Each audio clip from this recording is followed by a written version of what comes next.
मित्रों नमस्कार, मैं हूं अनिल। आपका स्वागत है हमारे यूट्यूब चैनल गुरुजी स्टडी अड्डा में। मित्रों आज हम सूक्ष्म शिक्षण माइक्रो टीचिंग के बारे में विस्तृत रूप से अध्ययन करेंगे, क्योंकि मित्रों यहां से आपके exam CTET, UP TET, super TET, DElEd, BEd semester में एक प्रश्न जरूर पूछे जाते हैं। चलिए मित्रों हम शुरू करते हैं। सूक्ष्म शिक्षण माइक्रो टीचिंग किसे कहते हैं? देखिए मित्रों, सूक्ष्म शिक्षण विद्यालय का एक लघु रूप होता है जिसमें कि जो डीएलएड के विद्यार्थी होते हैं या बीएड के जो विद्यार्थी होते हैं, बीएड के विद्यार्थियों को हम छात्रा अध्यापक कहते हैं या डीएलएड के विद्यार्थियों को हम छात्रा अध्यापक कहते हैं। तो मित्रों जो छात्रा अध्यापक होते हैं अपने ही कक्षा के 5 से 10 छात्रा अध्यापक को पढ़ाते हैं। इन्हीं 5 से 10 छात्रा अध्यापक को कोई एक जब छात्रा अध्यापक पढ़ाता है तो जो वह त्रुटियां करता है वह 5 से 10 बैठे हुए छात्रा अध्यापक उनकी त्रुटियों को बताते हैं, उनकी गलतियों को बताते हैं। जब वो अच्छा पढ़ाते हैं तो उन्हें अच्छा पुनर्बलन देते हैं, जब वे अच्छा नहीं पढ़ाते हैं तो उनकी गलतियों को बताते हैं, जिससे ही मित्रों हम सूक्ष्म शिक्षण कहते हैं। सूक्ष्म शिक्षण को हम यह कह सकते हैं कि शिक्षक बनने से पहले यह प्रशिक्षण का एक साधन है। देखिए मित्रों, सूक्ष्म शिक्षण की हम बात करें तो सबसे पहला पॉइंट हम देखते हैं। सूक्ष्म शिक्षण का नामकरण 1963 ईस्वी में डी एलन ने स्टैनफोर्ड विश्वविद्यालय अमेरिका में की। देखिए मित्रों, यदि हम बात करें सूक्ष्म शिक्षण का नामकरण किसने किया तो डी एलन ने किया। यदि हम बात करें डी एलन ने कहाँ पर किया तो स्टैनफोर्ड विश्वविद्यालय में किया। यदि हम बात करें स्टैनफोर्ड विश्वविद्यालय कहाँ पर है तो अमेरिका में है। यदि हम बात करें सूक्ष्म शिक्षण का नामकरण कब किया गया तो 1963 ईस्वी में किया गया। चलिए मित्रों हम देखते हैं, दूसरा पॉइंट है आपके सामने। सूक्ष्म शिक्षण कक्षा का एक छोटा आकार होता है जिसमें 5 से 10 विद्यार्थी होते हैं। इसका क्या मतलब है? देखिए मित्रों, हम वास्तविक कक्षा में पढ़ाने के बजाय जब हम अपने ही कक्षा के 5-10 विद्यार्थियों को पढ़ाकर अपनी जो कमियां होती है उन्हें दूर करते हैं, उसे हम सूक्ष्म शिक्षण कहते हैं। इसलिए मित्रों सूक्ष्म शिक्षण कक्षा का एक छोटा आकार होता है। दूसरे पॉइंट में देखते हैं, सूक्ष्म शिक्षण विद्यालय का एक लघु रूप होता है। देखिए मित्रों, सूक्ष्म शिक्षण विद्यालय का एक लघु रूप, छोटा रूप इसलिए होता है क्योंकि हम विद्यालय के वास्तविक कक्षा में पढ़ाने के बजाय अपने ही सहपाठियों को, अपने ही मित्रों को पढ़ाते हैं जो कि कक्षा के छात्र अध्यापक होते हैं, उन्हें ही पढ़ाते हैं। इसलिए मित्रों सूक्ष्म शिक्षण विद्यालय का एक लघु रूप है। देखिए मित्रों, हम बात करते हैं अभ्यास की एक विधि जिसमें अधिक नियंत्रण, प्रचुर विश्लेषण और नई प्रणाली का प्रयोग होता है, उसे सूक्ष्म शिक्षण कहते हैं। किसने कहा है तो स्टोन्स ने कहा है। स्टोन्स ने क्या कहा है कि अभ्यास की एक विधि है सूक्ष्म शिक्षण जिसमें अधिक नियंत्रण होता है, प्रचुर विश्लेषण होता है, छोटी छोटी बातों पर ध्यान दिया जाता है और नई प्रणाली का प्रयोग किया जाता है। किस लिए किया जाता है? शिक्षक को प्रशिक्षण दिया जाता है। जो विद्यार्थी होते हैं, बीएड के विद्यार्थी होते हैं, इन्हें शिक्षक बनने के लिए प्रशिक्षण दिया जाता है, इसलिए इसे सूक्ष्म शिक्षण कहते हैं।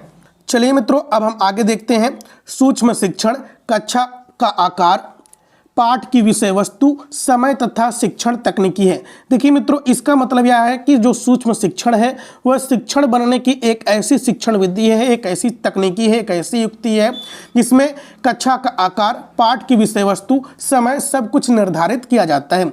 अब मित्रों हम देखते हैं अगला पॉइंट है, ध्यान दीजिए। सूक्ष्म शिक्षण माइक्रो टीचिंग चक्र में 6 भाग होती हैं। देखिए मित्रों, सूक्ष्म शिक्षण पूरा तभी होगा जब आप इन 6 चरणों से होकर गुजरते हैं जो कि मित्रों निम्नलिखित हैं। चलिए मित्रों हम देखते हैं यह 6 चरण क्या हैं। तो मित्रों कोई भी छात्र अध्यापक होता है जो कि कक्षा में पढ़ाने से पहले वह पाठ योजना तैयार करता है, घर पर वह एक मसौदा तैयार करता है कि वह कक्षा में किस प्रकार से पढ़ाएगा।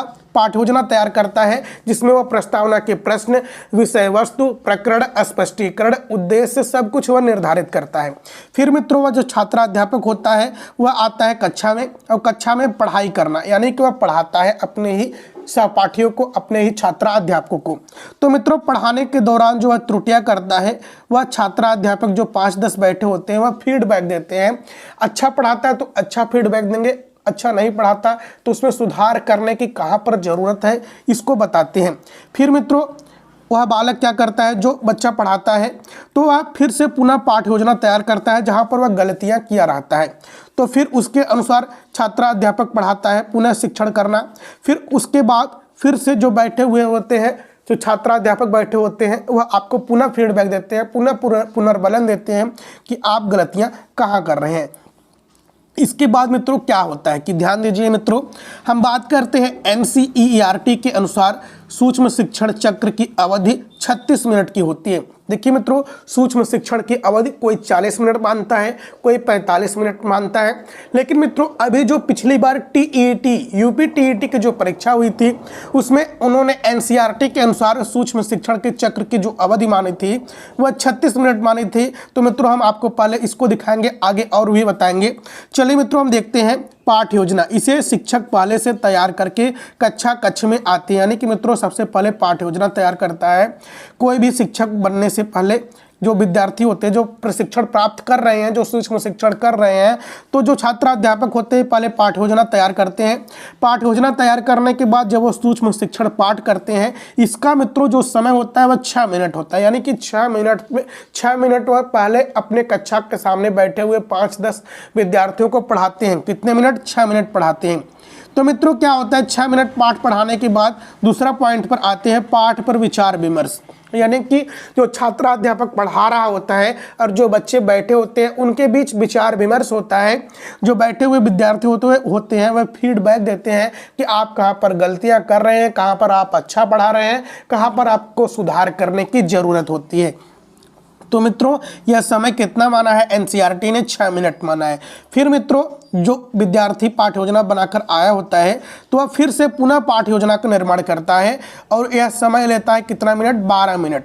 तो मित्रों 12 मिनट में अपना पुनः पाठ योजना का निर्माण करता है। फिर उसके बाद मित्रों वह पुनः शिक्षण करता है, यानी कि फिर से पढ़ाता है। कितने मिनट? 6 मिनट पढ़ाता है।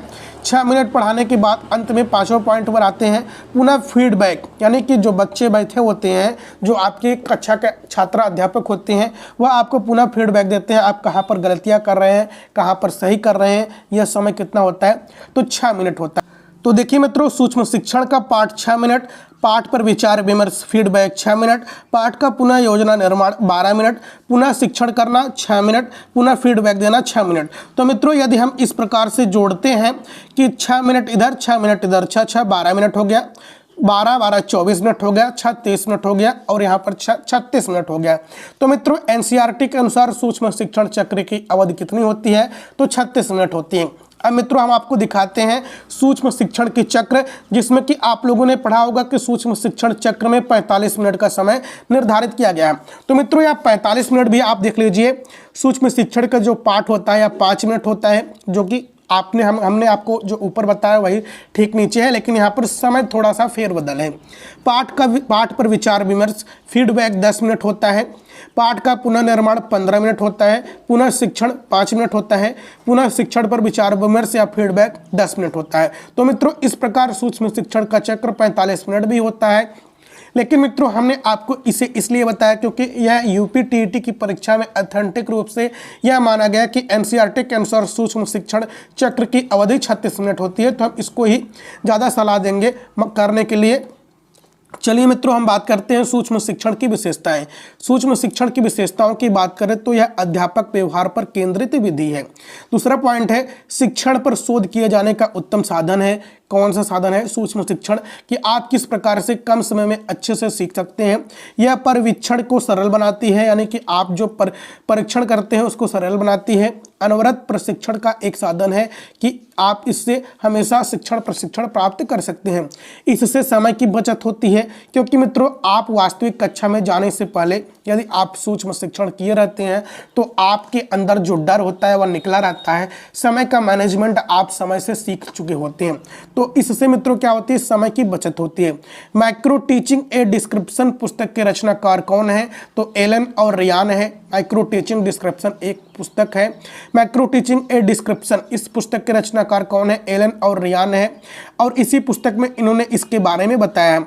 सूक्ष्म शिक्षण वास्तविक शिक्षण है मित्रों, क्योंकि यह एक बनावटी शिक्षण नहीं होता है बल्कि एक वास्तविक शिक्षण है जिसमें आप अपने कक्षा के 5-10 विद्यार्थियों को पढ़ाते हैं। देखिए मित्रों सूक्ष्म शिक्षण प्रशिक्षण प्रदान कर शिक्षक शिक्षण में सुधार लाती है, यानी कि मित्रों जो सूक्ष्म शिक्षण होता है इस प्रशिक्षण के माध्यम से जो आप में शिक्षक में जो कमियां होती है वह शिक्षण विधि में सुधार लाती है। देखिए मित्रों कुछ प्रमुख मनोवैज्ञानिक शब्दावलियां हैं जो कि अति महत्वपूर्ण है। आपकी परीक्षा की दृष्टि से आपको यह शब्दावलियां अनेक बार देखने को मिलती है। आप इसे देखकर गड़बड़ी उत्पन्न करते हैं। तो मित्रों सबसे पहले हम देखते हैं अभिक्रमित किसे कहते हैं। यदि मित्रों हम बात करें अभिक्रमित, अभिक्रमित का मतलब होता है आगे की ओर बढ़ना, क्रम से आगे की ओर बढ़ना अभिक्रमित का मतलब होता है। देखिए मित्रों अभिवृत्ति, अभिवृत्ति का सामान्य सा अर्थ होता है रुचि। किसी विषय में अभिवृत्ति की बात कर दे तो सीधा सीधा बात करते हैं हम किसकी, रुचि की।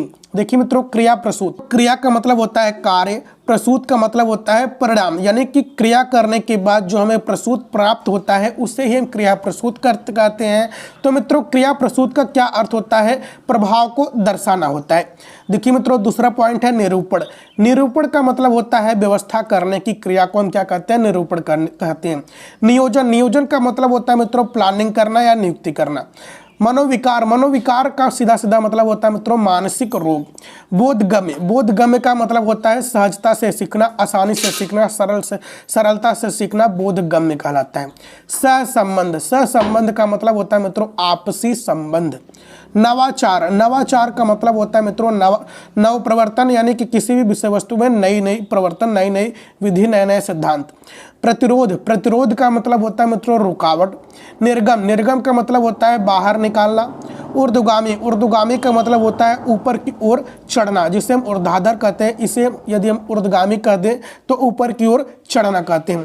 प्रतिदर्श, प्रतिदर्श का मतलब होता है मित्रों सैंपल या नमूना। किसी भी विषय वस्तु का जब हम प्रतिदर्श या मॉडल या सैंपल या नमूना दिखाते हैं तो इसे ही हम प्रतिदर्श कहते हैं। देखिए मित्रों प्रमापीकरण, प्रमापीकरण का मतलब होता है किसी परीक्षा या कार्य को एक स्तर के रूप में बनाना, क्या कहलाता है, प्रमापीकरण कहते हैं। आत्मसात का मतलब होता है मित्रों अपने मस्तिष्क में ग्रहण करना। देखिए मित्रों उपागम, उपागम का मतलब होता है साधन और उपागम का मतलब होता है सिद्धांत। देखिए मित्रों परागम, परागम का मतलब होता है एक स्थान से दूसरे स्थान जाना। एक स्थान से दूसरे स्थान जाना क्या कहलाता है, परागम कहता है। देखिए मित्रों समेकित शिक्षा, समेकित शिक्षा का मतलब होता है संपूर्ण व्यक्तियों को ध्यान में रखकर बनाई गई शिक्षा व्यवस्था को समेकित शिक्षा कहते हैं। संपूर्ण व्यक्तियों को ध्यान में रखकर बनाई गई शिक्षा का क्या मतलब होता है, संपूर्ण व्यक्ति जिसमें कि ऐसे व्यक्ति जो विकलांग दिव्यांग बालक है और जो सामान्य बालक है, जो शारीरिक रूप से फिट बालक है, प्रतिभाशाली बालक है, जो कि पिछड़े बालक है, यानी कि सभी बालकों को ध्यान में रखकर दृष्टि में रखकर बनाई गई शिक्षा व्यवस्था को समेकित शिक्षा कहते हैं, जिसे हम समावेशी शिक्षा भी कहते हैं। परिमार्जन का मतलब होता है मित्रों रूपांतरण करना। किसी भी विषय वस्तु का परिमार्जन का मतलब होता है उसका रूपांतरण करना। देखिए मित्रों अभिवृद्धि शब्द आपके बार बार आता है, अभिवृद्धि। देखिए मित्रों अभिवृद्धि का मतलब होता है वृद्धि होता है, अभिवृद्धि का मतलब वृद्धि होता है। जबकि मित्रों यदि यहीं पर हम बात कर लें अभिवृत्ति, अभिवृत्ति का मतलब होता है रुचि से। तो मित्रों यदि चैनल पर पहली बार आए हो तो चैनल को सब्सक्राइब कर लीजिएगा, बेल आइकन प्रेस कीजिएगा, वीडियो को लाइक शेयर कीजिएगा। जय हिंद, जय भारत।